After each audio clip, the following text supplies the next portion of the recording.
Hi friends, Phil here. I have lots of people coming to me with lots of anxiety, and you might be experiencing it as well, right? With everything going on in our environment, it's hard to, block out the noise and try to stay calm and try to stay, relaxed and live a life of well-being. So many of us right now are finding ourselves, so tuned in to all the things that are going on that it's causing us lots of anxiety.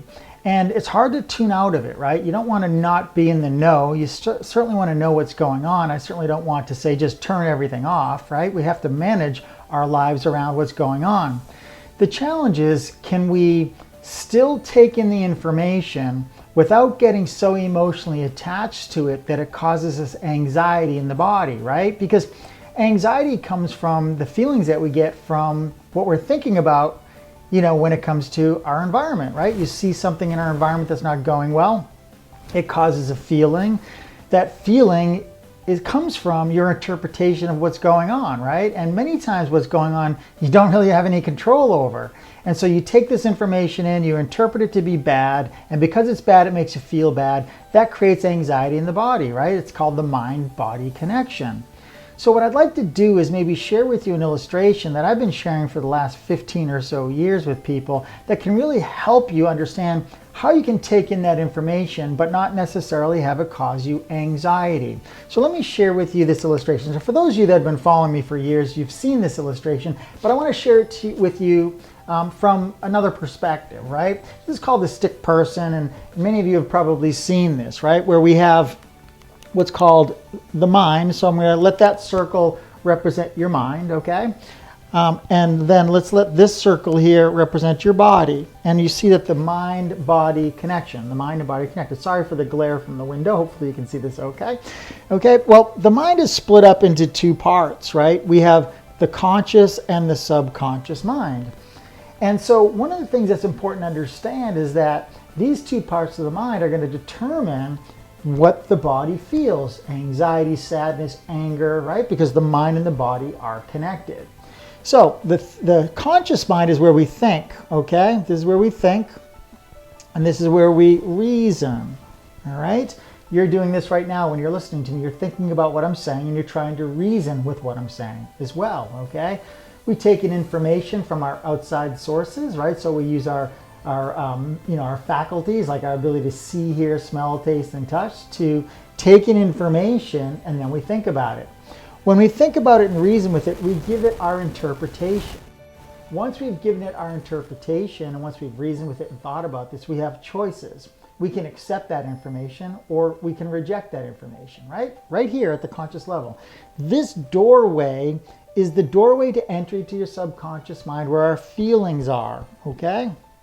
Now, if right here I can accept or reject information, here is the opportunity to make sure that my feelings are feelings that serve me. If I take in information and I don't like what I hear, right, from my sensory factors, or I don't like what I see, I can reject that information. I can just send that right out, right? So it comes in, right, and I can send it right out. Well, oftentimes I may not want to just reject an idea, but if I do that, if I reject the idea, I don't let it into my feeling mind, so therefore the feelings will not affect my body, because all of our feelings are expressed through our body, okay? So if I reject the idea, there's no feeling around it, so my body doesn't get activated in a negative way. Now, I can't always reject every idea. Sometimes I have to manage these things that come in, right? I can't reject everything. If I'm going to accept the idea, I have to make sure that my interpretation of that idea serves me. So a negative idea comes in, I see something going on in the economy or the environment or whatever might be happening that might be frustrating you or causing you anxiety. I think about it, I reason with it, I give it the best interpretation I can. I use my intellectual faculty called my perception to see it from a point of view of understanding so that it doesn't create feelings that are negative. Once I've been able to interpret this and give it a perception, right, of a point of view that serves me, then I can open this door. So I open up this door, right? Just open it up, and then I let it in. So it gives me a feeling that is either neutral or positive, not negative. So now I have this neutral or positive feeling in my subconscious mind. That feeling must be expressed through my body in my behaviors or actions, right? So my actions are here, right? Actions, sorry for the spelling, I'm trying to do this backwards. And so if I have a positive thought about this, because I've changed my interpretation of it, it's created a positive feeling. That feeling will be expressed through my body in a positive way, right? My behaviors will be positive, and therefore my results will more than likely be positive. See, this doorway here is so critical to understand. So things are happening outside of us that might be negative. Those things might come in here. If I can reject it and send it out, that's great. If I can't, if I have to manage it, right? If I have to go through the process of managing this, then I can reason with it. I can create an interpretation of it that serves me, that doesn't get me so anxious. I can bring it into my subconscious. It'll cause a more positive or neutral feeling, and then that gets expressed through the body. If I don't close this door tight and spend some time thinking and reasoning, and spend some time creating an interpretation that serves me, if I don't do that, then it'll look like this, and this is where it can become dangerous for people. And this is why people tend to struggle. What happens is, most people, this door is got a weak hinge and it's wide open. So you have your feelings in here, and you have your thinking up here. However, information is going to come in if you see something or hear something, right? Is going to come into your consciousness, just like that.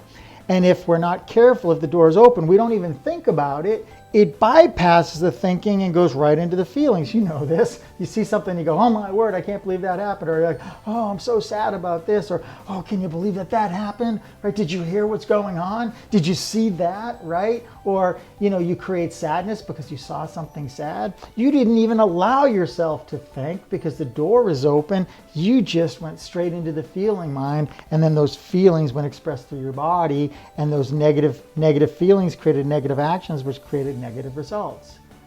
So the goal is to strengthen your capacity to close the door, think, reason, reject if you can. I do a lot of rejecting, but if I can't reject it, let me create an interpretation that serves me, a more positive thought about it, a more positive feeling will give me more positive actions, which will ultimately give me a better result. Hope this served you, right? This takes some work, right? But what it really takes is your willingness to be awake and think for yourself. Don't let the news think for you. Don't let the environment think for you. Don't let the circumstances of your life think for you. Take in those, you think about them, create the feelings that are necessary to serve you, and then allow those serving feelings to show up through your body. Hope this added value. If you like this video, make sure that you click the like button. If you feel like somebody else could use this information, which I'm sure just about everybody you know could, please share it with them. And of course, subscribe to my channel and make sure that you click on that notification button, the bell, so that when I put out a new video, you're notified about the video and I can share more information with you. Thanks again for watching.